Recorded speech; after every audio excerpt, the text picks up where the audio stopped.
অনেকে গুপ্ত সুপ্ত আরো কত কিছু বলে রে ভাই, এগুলার কোনো সীমানা নাই। আয়নায় নিজের চেহারা দেখে অন্যেরটা দেখে লাভ নাই রে ভাই।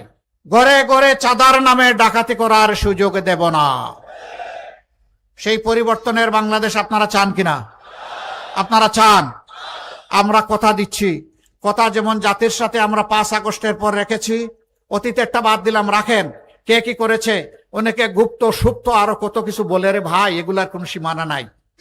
নিজেই যারা গুপ্ত হয়ে উদাও হয়ে গিয়েছিল বছরের বছর, যারা মজলুমদেরকে বলে এরা নাকি গুপ্ত আর সুপ্ত। ভাই একটু নিজের দিকে সবাই তাকায়, এটাই ভালো হবে, এটাই ভালো হবে। আয়নায় নিজের চেহারা দেখে অন্যেরটা দেখে লাভ নাই রে ভাই। বিদেশ থেকে দেশে রেমিটেন্সের টাকা আসে নিরাপদে, তাই আজই আপনার আপনজনকে বলে রাখুন রেমিটেন্সের টাকা যেন শুধু নগদেই পাঠায়। 2 বন্ধু রিক্সায় চড়ছে, বয়স্ক মানুষ, তো কম বয়স যার, এই 2 জনের মাঝে একজন বলতেছে, বন্ধু তোমার কেমন লাগে, শক্তি সামর্থ্য? কয় না আমার তো ভালো লাগে। কয় ভাই আমি বোধহয় আর বাঁচবো না। কেন বাঁচবে না? কয় যে আমি তো আমার উরুর উপর হাত রেখেছি, কিন্তু কোনো চেতনা বল কিছুই পাচ্ছি না, বুঝতে পারছি না। কয় ভাই হাত তো রেখেছো আমার উরুতে, এই জন্য কিছুই বুঝতে পাও না, তোমারটাই রাখো।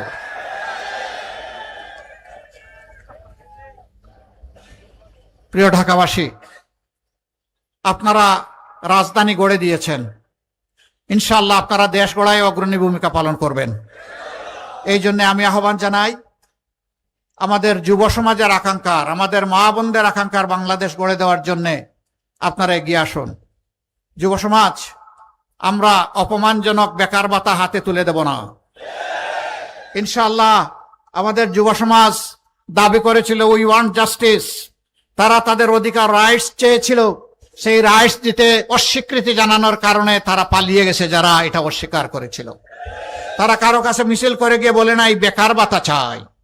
বেকার ভাতা যারা দিতে চান, প্রকৃতপক্ষে আমাদের যুব সমাজকে তারা অপমানিত করতে চান। ইনশাআল্লাহ আমরা যুব সমাজের হাতও গড়ে দিব, আর হাতের উপরে, হাতের তালুতে ইনশাআল্লাহ সম্মানের কাজও তুলে দেব।